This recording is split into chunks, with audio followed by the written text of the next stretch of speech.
What's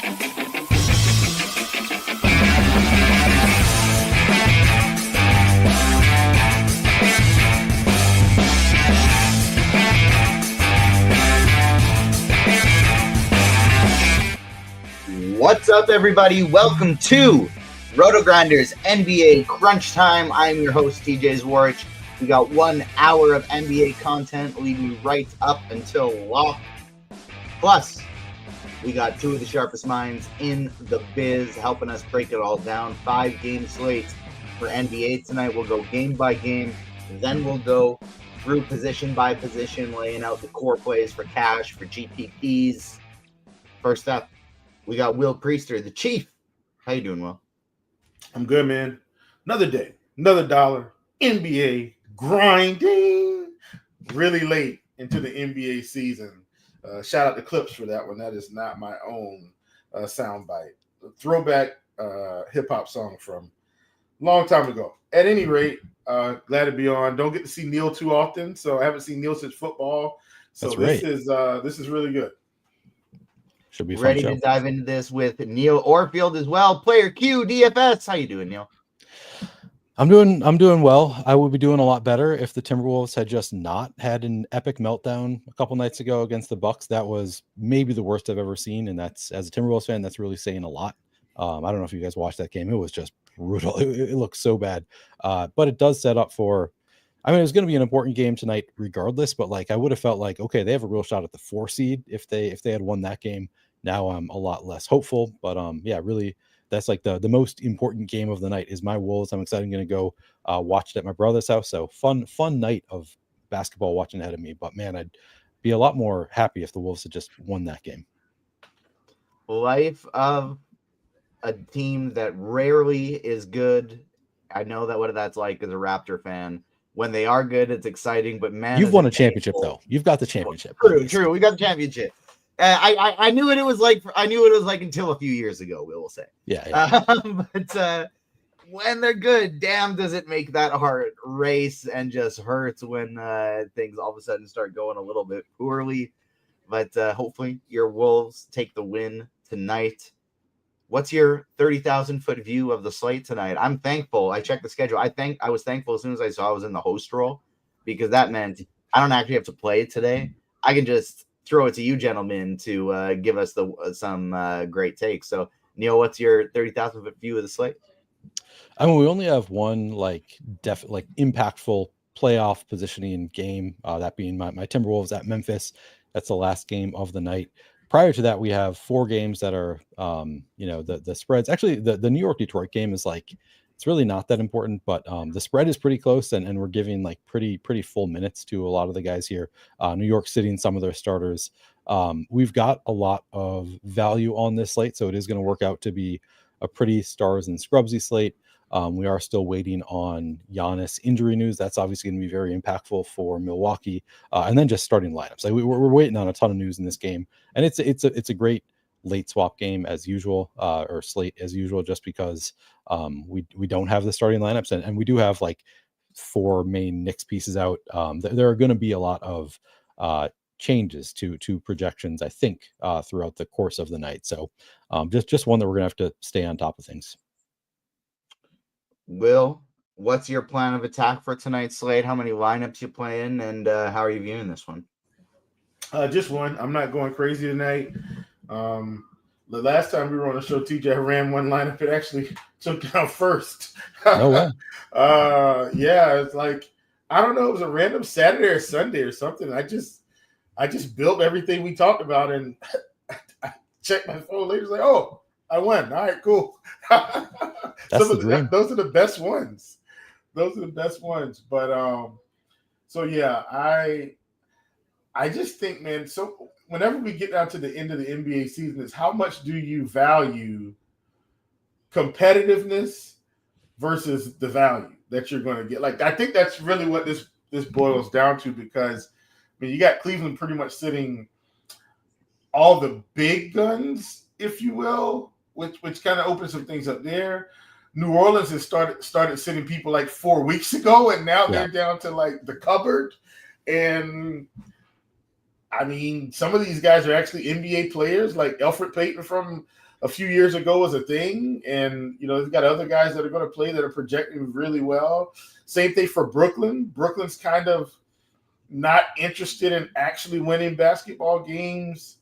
And then you got this one that should be competitive between the Timberwolves and the Grizzlies. And how much do you decide that, hey, Elf Payton is worth a whole lot of ownership to combine with, some of these other games that should be competitive. I think Neil, I'm pretty sure Neil brought up this point already, in which he did. I'm thinking back through what I heard him talk about, just this Giannis situation. Like, I mean, my God, if Giannis sits, then, I mean, Bobby Portis is going to be a lot, but it's those sorts of things at this point in the year that I could almost build a lineup and leave $2,000 on the table and feel like I could take down all the money.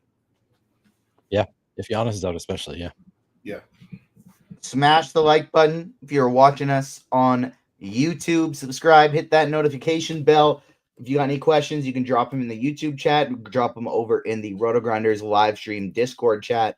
I'll be going there for questions first. Then I will be going to the YouTube chat. Plus, the NFL DFS annual option is $425. However, we dropped the price of our Combo Pro product to mirror the MLB annual package. You might as well get more stuff for the same price, right? Especially if you're here with us watching some NBA. It's the perfect time. You still get a little bit of both. Or you can get Combo Pro 6-month, which gives you full access to our content, tools, and projections for every sport except for NASCAR at a cheaper price than the monthly package. You'd actually save about 35% by choosing 6-month instead of monthly. Sign up now for MLB projections, NBA content, PGA data, and more. Or if you're not looking for the full DFS package, you can still try out our props and pick'em package for a discount. Props and Pick'em package features daily prop picks and fantasy pick'em selections from many of your favorite RotoGrinders experts. We're knocking 50% off the price of your first month when you sign up at the link down below, right there in the descriptions. Or if you just want access to some of the most advanced NBA data in the market, check out shot quality projections for Lineup HQ, rotogrinders.com/shot quality. You can get 1 month access for $40 or yearly for $200. If you just want to give it a test run, you can try a 3-day pass for $9.99. Let's dive into this slate. We got 5 games. We'll go game by game first. Then we will dive into position by position. We got the Knicks going into Detroit, and the Knicks missing some of their key pieces here, and it's making the other ones look pretty darn good, especially on a team coached by Tom Thibodeau, where we know he's still going to be unleashing some of the minutes here. Neil, I'll throw it to you first. Who do you like on the Knicks side of things?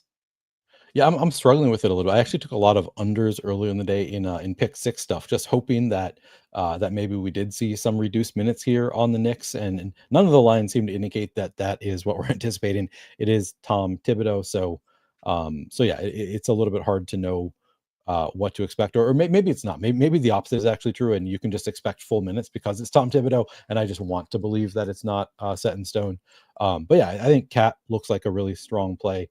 Looks like he's 9,600 on FanDuel. I don't know. Do we have a specific site that we focus on for this bit? Because obviously it's going to change somewhat site to site. But I think Cat looks like a pretty good play on both sites. I think Jalen Brunson 8,800 on DraftKings looks playable. Brunson 8,400 on FanDuel looks like a strong play. Mikal Bridges, I mean, like you said, we're missing some of the big names here on the Knicks. They're missing OG Anunoby, Josh Hart, and Mitchell Robinson. So it's a little bit easier to hope that these guys do play full minutes, and we could see big minutes from Mikal Bridges. 6,800 on FanDuel. He is 5,700 on DraftKings. I kind of want to lean in on DraftKings on Mikal Bridges. That's he's been struggling a little bit, just like not been a great fantasy producer, but the price tag has come down as a result. He still played 38 and 39 minutes the past 2 games, and this is not a great matchup with Detroit, but still, I think the $5,700 price tag, I kind of like Mikal Bridges. We do want to see a starting lineup here from the Knicks. I guess we have Miles McBride and DeLone Wright are both healthy.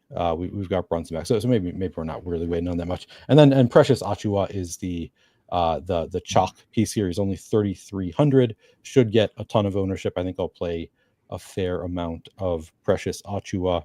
Trying to see if there's anybody else that I'm like. Miles McBride looks fine at 5,100. I don't know if there's anybody else that I'm like, are there scenarios where the starters don't play the full game, or maybe they are reduced minutes who would benefit? I think Precious Achua probably just the safest in any situation. And I think mostly I'm probably just leaning on the starters, Cat, Brunson, Mikal Bridges. Will, how about you on the Knicks side of things? Can you just plug in Towns, Brunson, Bridges, and Achua all together, and then move on to the next game, or what? How do you plan to attack this one? And then talk to me about Detroit as well. I sure can't. I'm with Neil. I mean, the Knicks, I think, are third. Let me check that. Yeah, they're third. Pacers are 2 games behind. Bucks are 5 games behind. They can't move up. Yeah, it's like, Tom, what are we doing? Like, there's no reason. He'll do it though, even if it's stupid. He'll do it. I mean, so here's my thing. I don't think these guys get to like that upper echelon. Like I see 32, 30, once again, they're not. I think a couple years ago when they did this, weren't they like battling for the 2 seed or something like that when it was late? Don't quote me on that. But like this, just with it not being a battle, I want to use some intuition here and say Tom Thibodeau, despite his gritty nature, doesn't roll these guys out 38 minutes.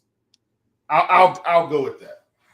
So I'm just inclined to not have to play them today and take some stands in this Memphis Minnesota game, if that makes any sense. Do you think there's any chance, Will, that he does the exact, like he does the real Tom Thibodeau thing of, because I think like the scenario right now is that's genuinely what I think is going to happen. I think that like until it is finalized, because because it's at this point, I think they need to win out and they need the Pacers to lose out to or wait, is it the opposite of that? I think it's the opposite of what I mean. Yeah. Pacers need to win out and the Knicks need to lose out for the Pacers to beat the Knicks. So they really just need one more win. So it also like I like, as I'm thinking about, like, would it be more Tom Thibodeau just be like, all right, we're playing you guys 45 minutes until it is locked in, and then maybe they relax the next game? Like, I don't know. That seems also possible. Yeah. Especially just because I can't really see a scenario where anybody other than Landry Shamet and Cameron Payne actually pick up significant minutes. Like, he's not going to run DeLon Wright, Tyler Kolek, Pacome Dadiet. Is that a real guy? And PJ Tucker, who is still in the league. Like, there's no way he's running these guys out for significant minutes tonight. I mean, I get it. I'm just saying.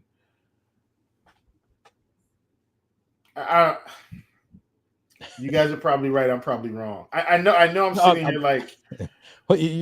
You were agreeing with what I initially said. I'm just saying, like, I could kind of see this going either way. Like, the more I think about it, because it's Tom Thibodeau, and he's just so, I don't know.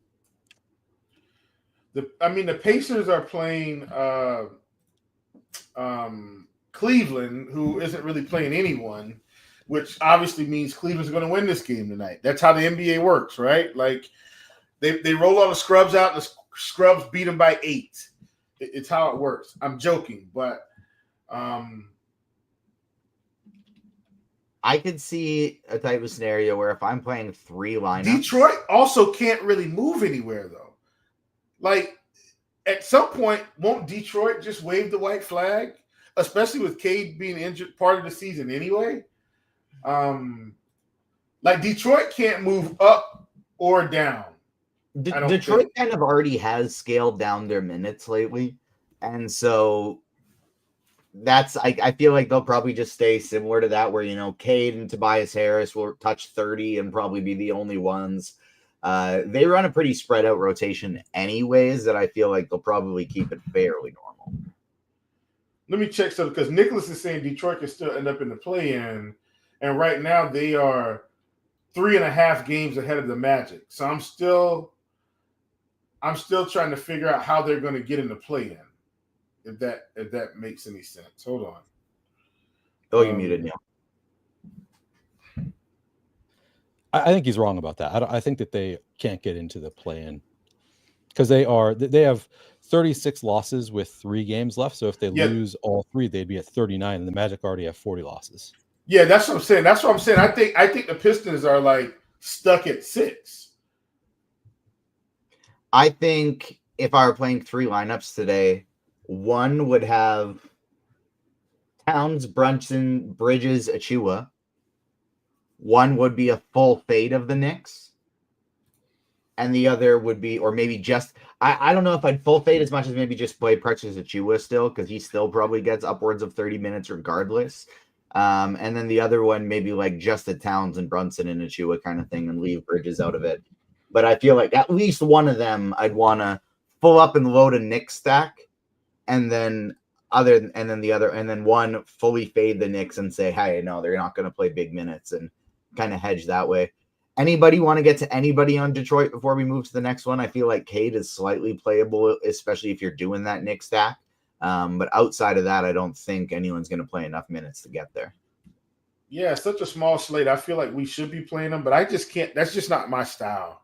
Like, I take stands, and this game is one I'm just kind of saying, hey, I get it, Precious Achua. Everybody else, they can suck it. I'm not playing them. Neil, how about you? I think I'll get to a little bit of Cade just because he can put up points in a hurry, and he's expensive, but could just be like we don't have that many great pay up options. So I think I'll have a little bit of Cade. I almost want to take a shot here or there on Oscar Thompson, but only in like a 150 set, maybe a couple shares. I think that's probably it. Jalen Duren, like borderline playable, but yeah, really only Cade on the Pistons side. All right, let's move on to the next one. Cleveland and Indiana, another one where we're probably going to have to spend a lot of time with, especially on the Cleveland side of things. No Donovan Mitchell, no Darius Garland, no Evan Mobley. Jared Allen is currently projecting for 19 minutes. We had him at 26 minutes earlier in the day, and so I wrote him up as like a potential strong contrarian play, somebody who could go bonkers in mid to high 20s minutes. But now it doesn't look like we're going to be giving him much of that at all. Ty Jerome looks great. DeAndre Hunter projecting great. I think my favorite on the team might actually be Sam Merrill. Will, starting with you, who do you like on the Cavs side of things? Probably the best source of value on the slate. Debatable with what we're going to see from New Orleans, but I get it. I think Hunter's fine. I think Wade's fine.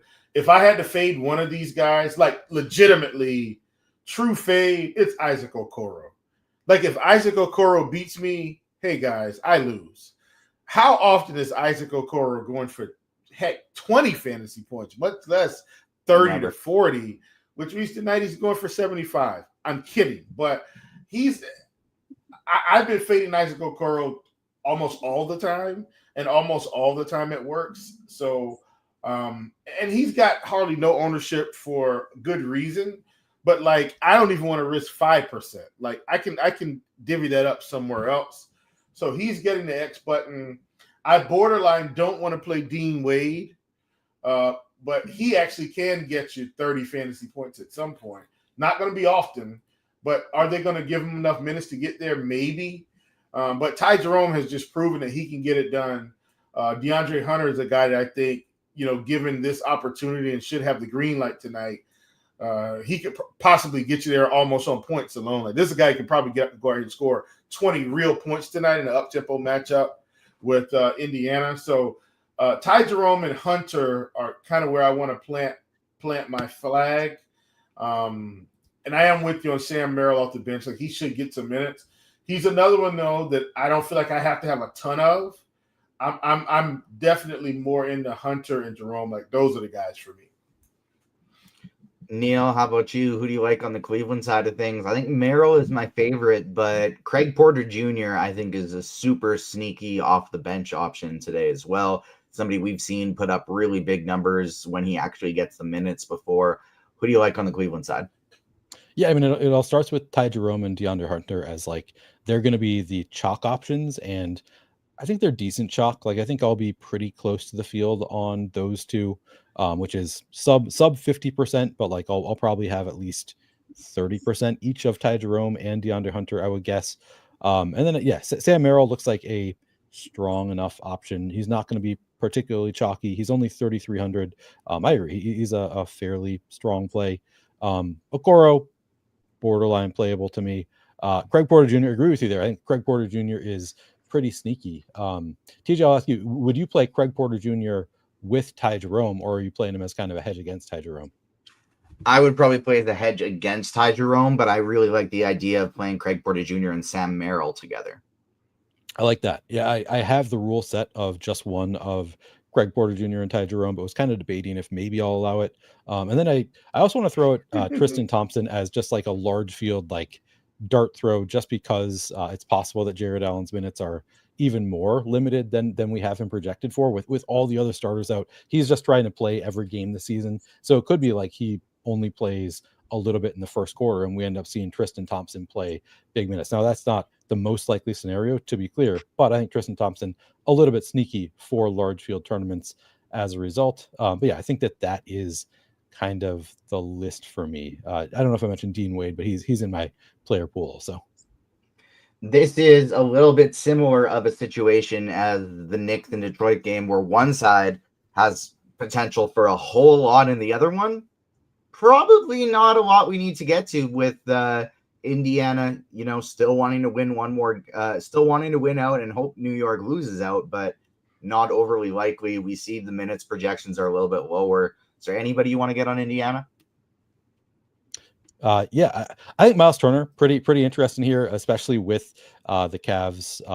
We've got Mobley out. Allen probably not going to play a ton, so I think Miles Turner just going to have a huge matchup advantage here.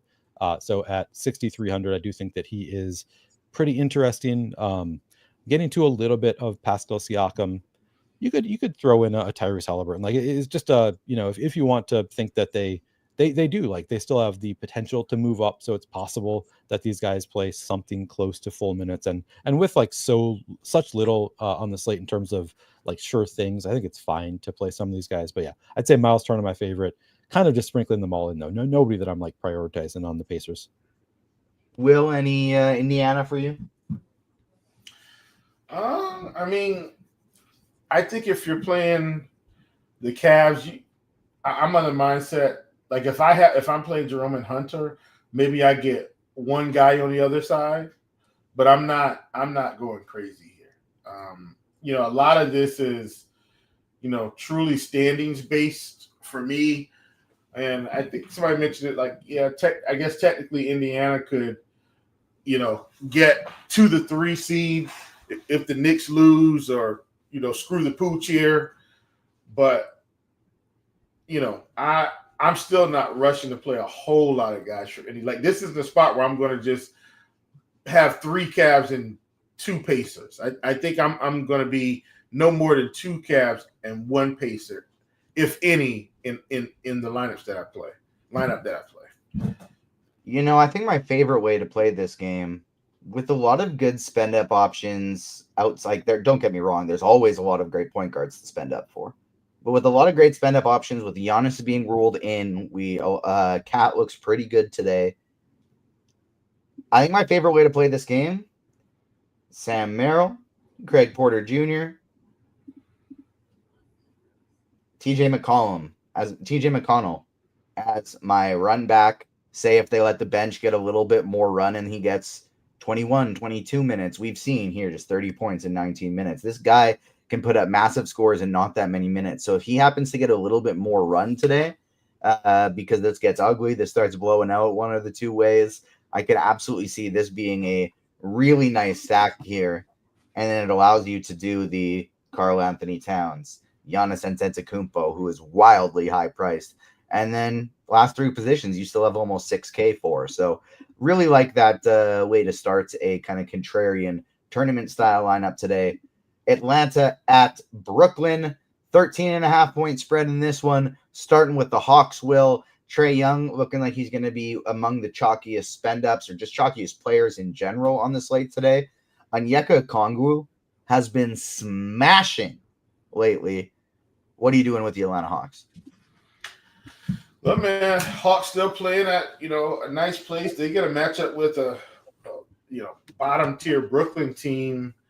I'm okay with Trey, okay with Daniels. Karis LeVert is a guy that I've hoped would be a model of consistency off the bench, and he's kind of a tournament six man. You don't know when the 40-point game is coming, but one hits ever so often.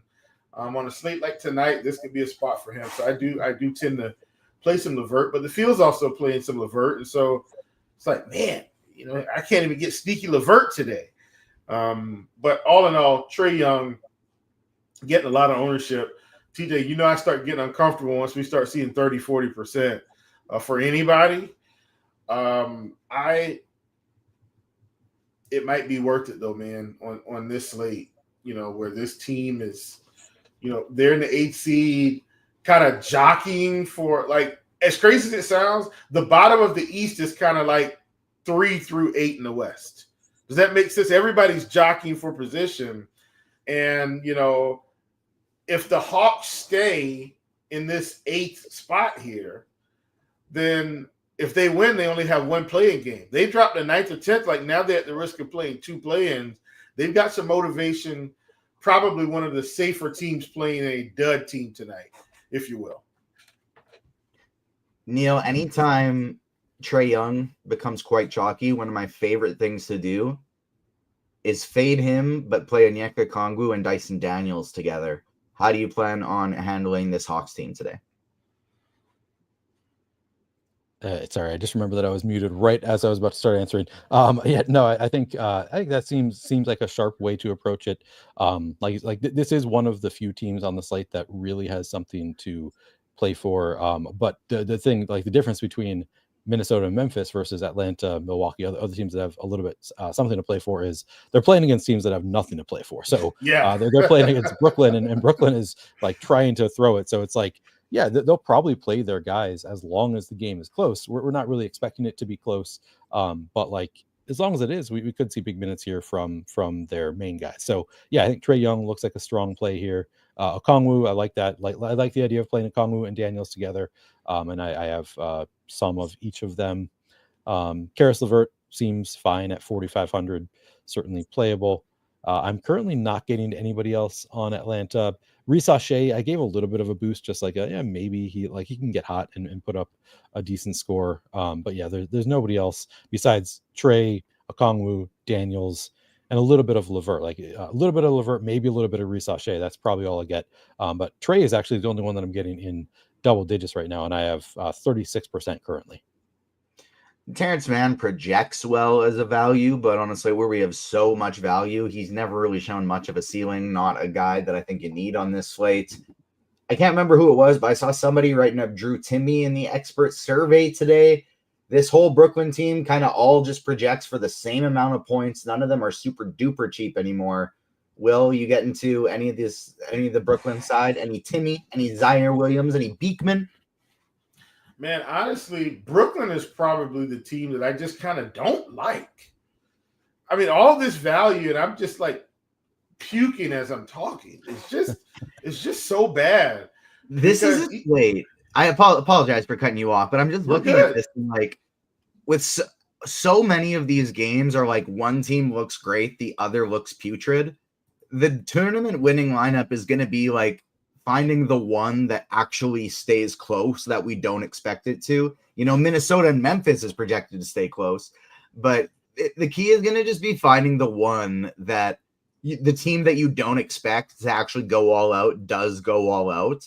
And that's what gets you there today. Well, here's my thing. So let me say this. So and once again, I'm going back to basic DFS here, Neil. So I'm really about to set us back a few generations. Okay. Right. I'm admittedly about to set us back.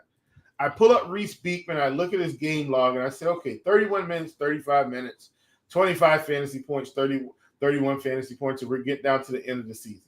I pull up Keon Johnson, I said, 30 fantasy points. He played 20 minutes. This is not some safe value situation. I pull up Zaire Williams. He played 16 minutes, 23 minutes. Trenton Watford, same thing. he's been playing mid to low 20s, and he just happened to put up 32 against a bad Pelicans team. Like, you get what I'm like? That's why this value in Brooklyn is just not good. Like, just at the bare minimum of stats research, Neil, I look at this and I say they don't play enough minutes to actually be good long term. And I know it's daily fantasy sports, and we need them to be good today. But they're playing a Hawks team that's going to actually try to win this game. Like, the Hawks might beat this team by 30. So this value is bad, because you look at this bench, they've got 40 million players on the bench. At least with New Orleans, it's like 5 guys that I know are going to play. So whether this game gets out of hand or not, they're still going to be running around down 25 in the fourth. Maybe I'm getting too excited about not playing Brooklyn, but my God, this team, I'm not playing any Brooklyn Nets today. In my latest run on DraftKings, and this sort of surprised me a little bit, I currently have 0 of the Nets. I do think like it's one of those spots that's hard to project and like hard to predict what they're going to do. Just looking through their recent game logs, and I'm just pulled up their most recent one because it was a competitive game with the Pelicans. They had one player reach 30 minutes. They got 31 minutes out of Reese Beekman. Drew Timme was at 29 and a half minutes. I'm just looking at Popcorn Machine.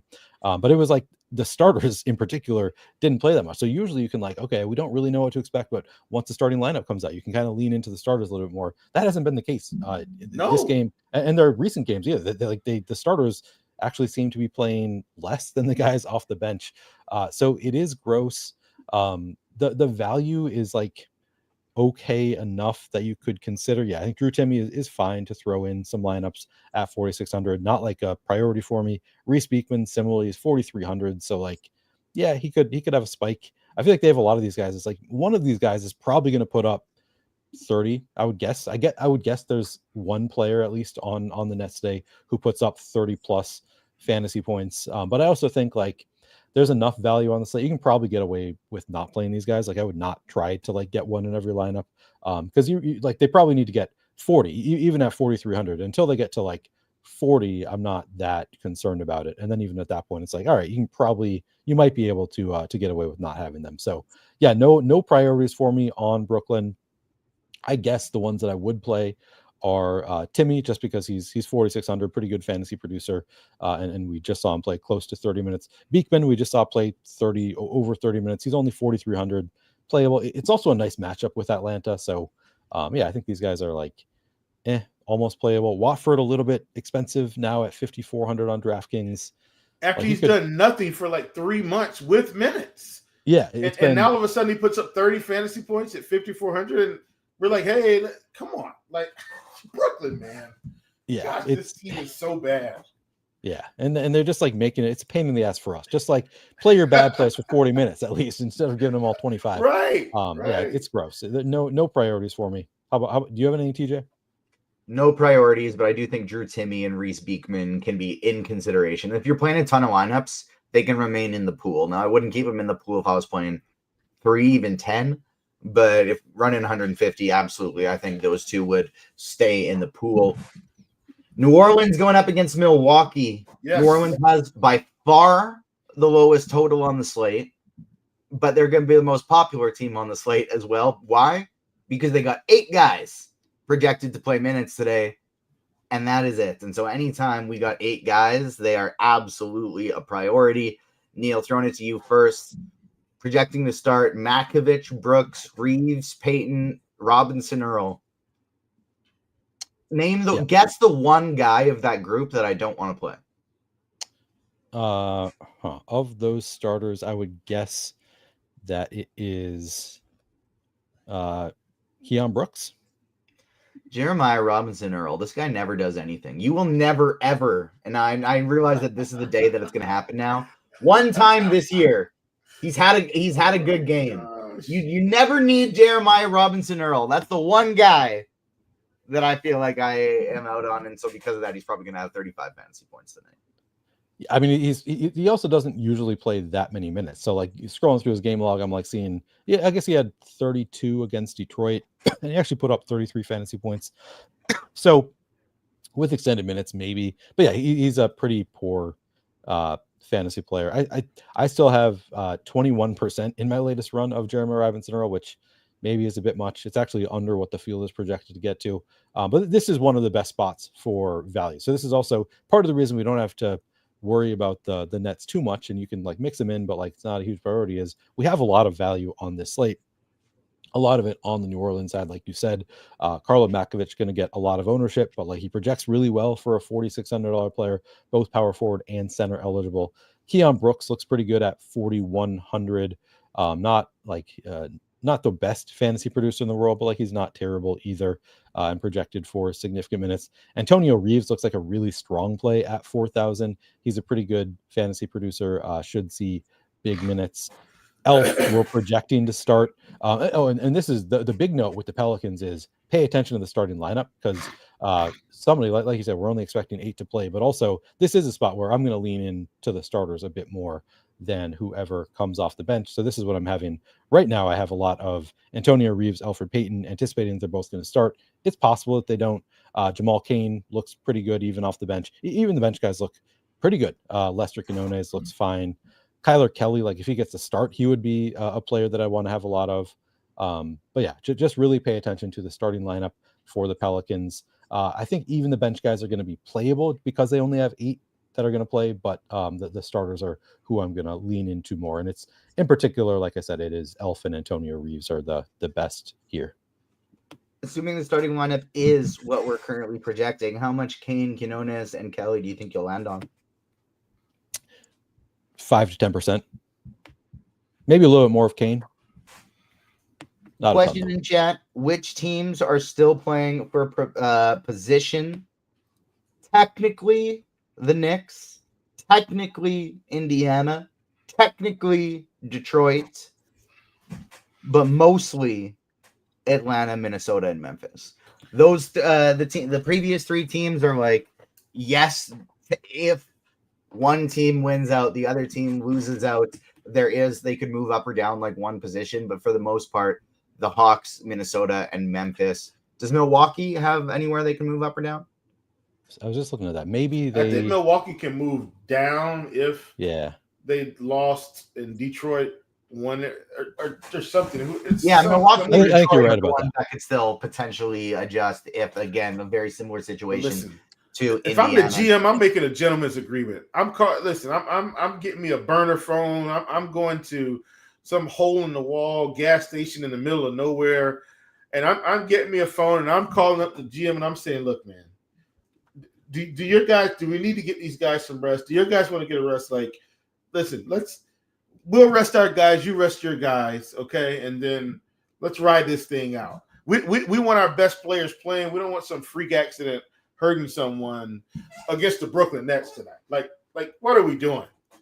A good point from Hoosiers. Hang Banner is still in the chat. The Bucks and Pistons still play twice to end the season. So those games will matter a lot more than each of their individual games today. We did just get a Cavs starting lineup and a Pacers one. Pacers exactly how we expected. On the Cavs side of thing, Sam Merrill is starting ahead of Isaac Okoro today. So we projected Okoro to start, but it is Merrill instead. So probably some safer minutes for him.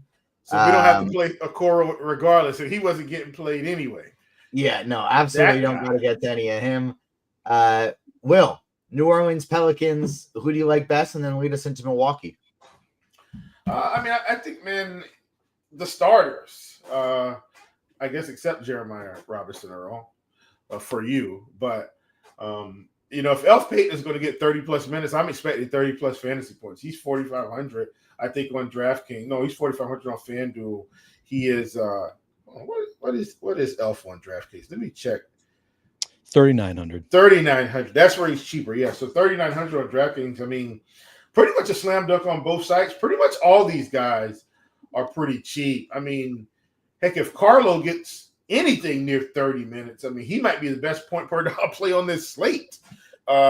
He could go off. So I know Giannis is supposed to play and all of this stuff, but I mean, here's my philosophy on these types of situations, Neil, TJ. When the starters come out for the other team, it won't matter. These guys don't have enough for a full rotation. So all these guys are just going to keep playing against the backups, the starter. They're just going to play the whole game. Fantasy points are just going to materialize just by the fact that they're on the floor all night. So that's why I feel like, the New Orleans Pelicans are just the best value. It's got nothing to do with who's out there. It's got everything to do with the opportunity they're going to have, with the minutes they're going to be provided in this situation. Giannis's price tag on the other side is pretty insane, but he has been ruled in, and we have so much value that even if he only plays 30 minutes, I still think from just like a straight raw points volume perspective, Giannis is a priority tonight. What do you think, Chief? I think he's a priority if you're deciding that you don't want to load up on Ant or Ja or Gobert, or you get like, if you don't want to kind of put pieces together from that game, then he's probably a priority. Because just like the Hawks are playing the Nets, like essentially Milwaukee with Giannis, and hear me out here, Kuzma, who's an NBA player, Lopez, who's an NBA player, Bobby Portis, who's an NBA player. Like, I'm saying, Portis can play 24 minutes and have 40 fantasy points. I'm just saying, like, they still should have enough pieces to beat this team convincingly. If Dame was playing tonight, like, I probably wouldn't be playing anybody from Milwaukee, but it's still Giannis and the gang of bandit of misfits, Giannis and the wet bandits. So that's why I think you play Giannis. It's legitimately just raw points. But I do think raw points wise, you need him to be close to 60. Like 45 isn't going to get it done for you. When I say not going to get it done, I'm saying a Giannis fade could be justifiable to pick up a Ja or Anthony Edwards, who could put up 45, and you got both of those, and now you got these other 3K guys that get you 35, and so it just, you get a different type of salary distribution for the output. But you have lineup HQ in the Sims to tell you how it's going to look. Exactly. Neil, what are you going to do with this Milwaukee side of things? I feel like Giannis and Bobby Portis would be my top two priorities. Wouldn't play them together, but individually. And then if I were running 150 lineups, I could see it potentially being a KPJ game. And so I might include him in the pool as well. Yeah, you named my top two. I was going to say Giannis is kind of the obvious one, and I have 41% currently. Portis is like kind of sneaky. Like, he's not projected for a ton of ownership. Like you said, though, like, he can put up fantasy points in a hurry. He actually played 29 minutes against the Wolves. Now, hard to project him for that much, but it's good to see that he's already, like, he can play full minutes. It's a great matchup with the Pels. So I do think that Portis is somebody that I want to be overweight on. And then, yeah, KPJ, just a good enough fantasy booster. I don't totally hate that call. And Brolo also, I think, is like borderline playable just because he can also put up fantasy points in a hurry. Last game, and then we will go position by position. We have Minnesota going up against Memphis.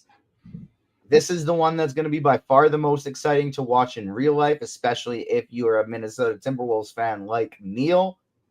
One really good defensive team, one not so great defensive team. This should be played at a pretty fast pace. Neil, I will throw it to you first. These are your boys. Who do you like on the Minnesota side of thing? I actually feel like I'm going to be lighter on this game than most would be. I have over 50% Ant currently. Just love him tonight. I think Ant's going to play.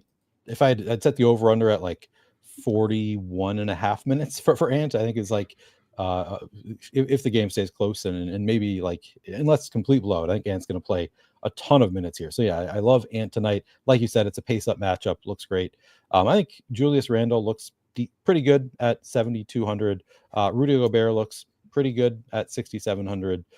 Those three are the priorities. I think you can certainly play Mike Conley just because he's only 3,600. The minutes have been there. I think I'm actually going to boost him up. As I'm saying this, I'm realizing like I want to get a bit of Conley in my lineups and currently don't really have any just because there's so much other like really good value that he is going to get kind of lost in the shuffle. But I think Conley certainly playable.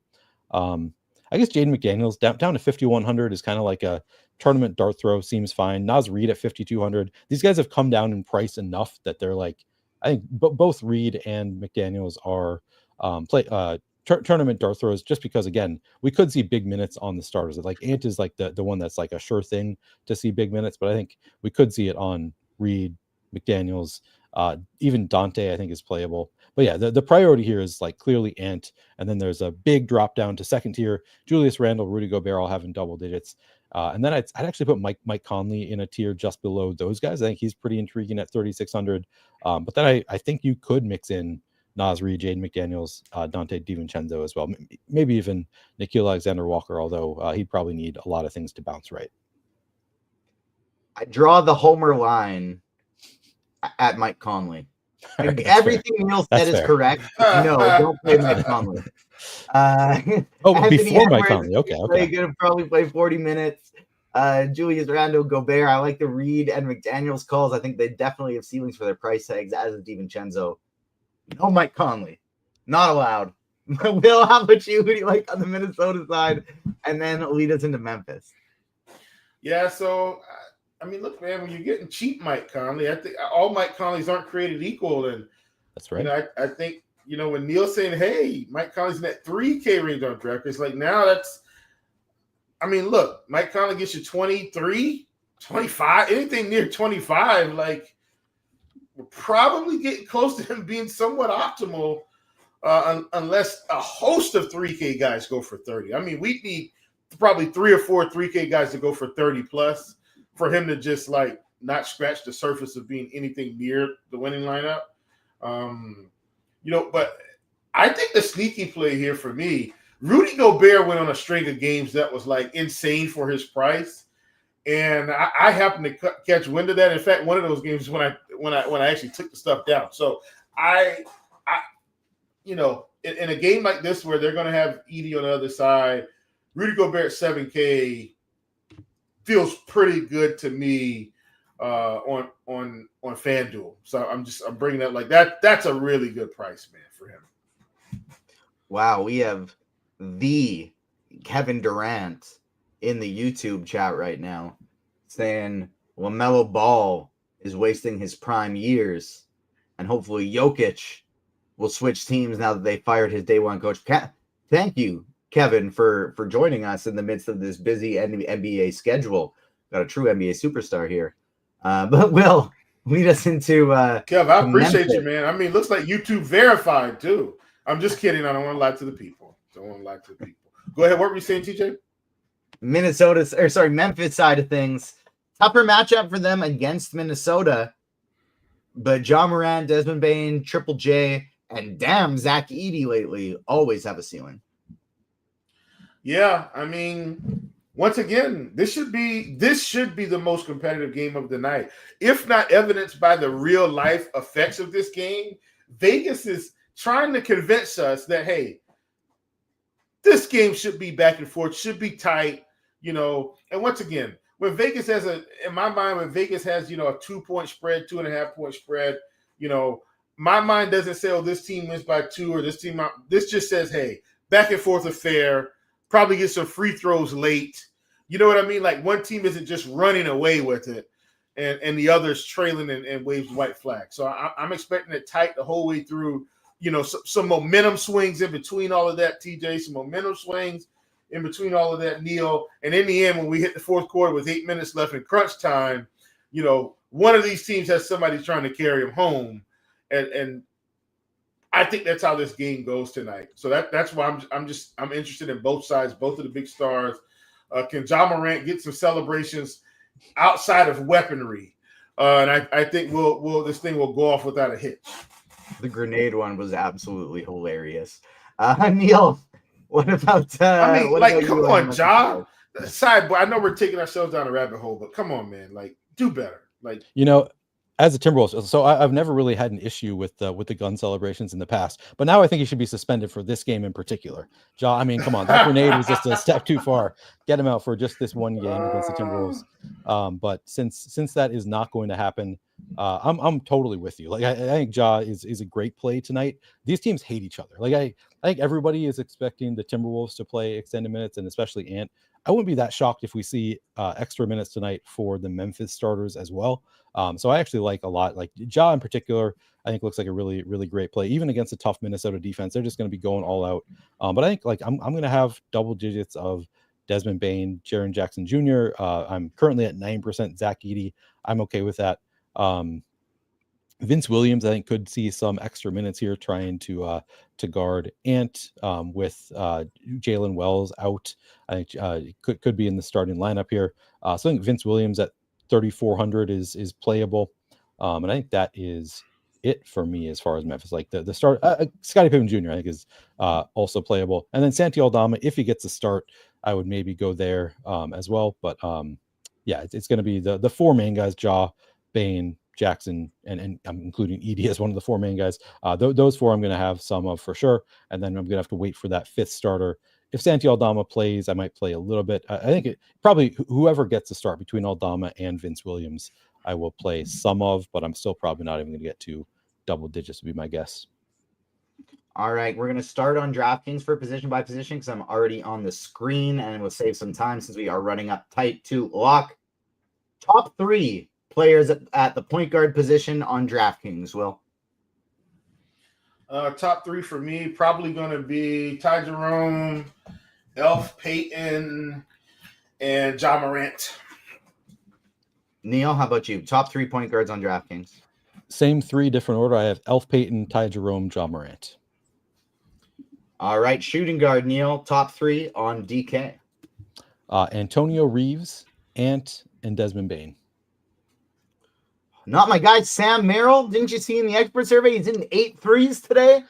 Will, I'm playing a little bit. Will, top three at the shooting guard position. I've got Ant, then Reeves, and those are just kind of my top two. I guess it would be Bane. I'm not trying to copy all of Neil's plays. It's just how this slate is. It is what it is. Small forward, Will, top three. Austin, I would say Antonio Reeves excluded because we know he's near the top. Yeah, DeAndre Hunter.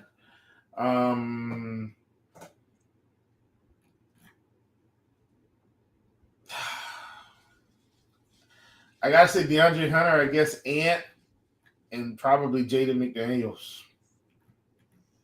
I'll throw Mikal Bridges in there because I do like him today for tournament. Yeah, I just don't like the Knicks today, so that's why. I know. Yeah. Neil, how about you? Top three at small forward. So yeah, after Reeves, it would be DeAndre Hunter, Keon Brooks, and Jamal Cain. So I'm still getting to those Pelicans. You know, I'm moving Hunter to power forward as we speak. I thought about something else I could do. Hopefully, I didn't tinker myself out of the money. Power forward, Neil, top three. Power forward, I'm at, let's see, Carlo Makovic, Precious Achiuwa, and DeAndre Hunter. Will? Same thing. I do have Hunter. I'm moving Hunter ahead now. He's one of my favorites. Hunter, Makovic, and then Precious. Giannis, if you're just absolutely just trying to go raw points. And then finally, center position, starting with you, Will. A lot of the same names, so let's say outside of Makovic and Achiuwa. Well, yeah, I wasn't going to mention them at all, actually, because I'm not playing them at center today. Definitely Rudy Gobert. Like, Rudy Gobert is my number one. Then give me Brooke Lopez. Then give me Zach Edey. Yeah. I've got, after Makovic and Achiuwa, I have Kat, Giannis, Jaren Jackson Jr. Ooh, some spend-ups. I like it. All right. Point guard position. Got to keep it quick. 4 minutes to lock, and I still want to hit QQs. So super rapid fire for all of this. Mine's going to be pretty much the same on both. I'm not going to have too many differences. So Neil, I'll throw it to you then. Point guard position, top three. Elf, Trae Young, Ty Jerome. Shooting guard. Ant, Antonio Reeves, Dyson Daniels. Ooh, Daniels, I like it. Small forward. Ant, Keon Brooks, Jamal Cain, and then DeAndre Hunter. Power forward. Makovich, Achua, Okongwu. And finally, center. Skipping those first three, it would be Cat, Gobert, and Jaren Jackson. Excellent work. Great job. Let's take some QQs here. Get your lineups in. We only have a few minutes left to lock, and make sure you're smashing the like button as well. Yahoo single entry, Neil, Okongwu and Kane, or Makovich and Brooks? Probably Okongwu and Kane. Yeah, I like that as well. FanDuel Cash will Trae Young, DeAndre Hunter, Julius Randle, or Ty Jerome, Dyson Daniels, Triple J. I think I'm going the first one. Raw points, Siakam or Randall. That is Randall. Ja or Brunson, FanDuel GPP, Neil? Ja for me. Will, would you fade Alfred Payton if he does not start? No. All right. Let's see. We're scrolling up. DK single entry, Halliburton or Ja. They also have Anthony Edwards. Neil? Again, I think I'd go with Ja. Me as well. Is a balanced build viable on a slate like this, Will? No. I think it starts in scrubs or a lot of cheapies and some upper price guys. TJ, rank your top teams for stacking tonight. I would say number 1, New Orleans, number 2, Cleveland, number 3, New York Knicks. But Knicks are kind of like the tough one in there because they're either number 1 or they're number 7. You know, it kind of depends what they decide to do with minutes tonight. So for GPPs, I actually think it might be Knicks number 1. I like Towns, Achua, maybe even Mikal Bridges with Brunson all in the same lineup. DK GPP, Neil, what would be your main, say you're playing one lineup, what would be your main pivot if Alfred Payton does not start? Let's see. Point guard. So you need a $4,000 point guard. Is that what we're thinking? Yeah, unless there is a 2v2 that you'd be looking at that you would kind of like quite a bit as well. If like, say, hey, you're looking in this range, you could do this. I mean, the big thing is it would depend on who is starting. So it'd be like I really like the Pelicans starters regardless. So it'd probably be just a pivot to one of the other Pelicans. But also, you don't really need to pivot. If it's Quinones, you play Quinones, and then you can see who else is. You see who else you can upgrade. As Derek says, you can move Reeves to guard. But it would depend on the starting lineup. I think for the Pels, you could also still play Elf. I think even if he is coming off the shelf, as somebody said earlier. Good luck tonight, everyone. We are just closing in to lock right now. Make sure you get your lineups in. Stay tuned for some starting lineups. We should have all the injury news we're waiting for, but starting lineups could make things quite wonky and impact the slate. Will, who's breaking the slate tonight?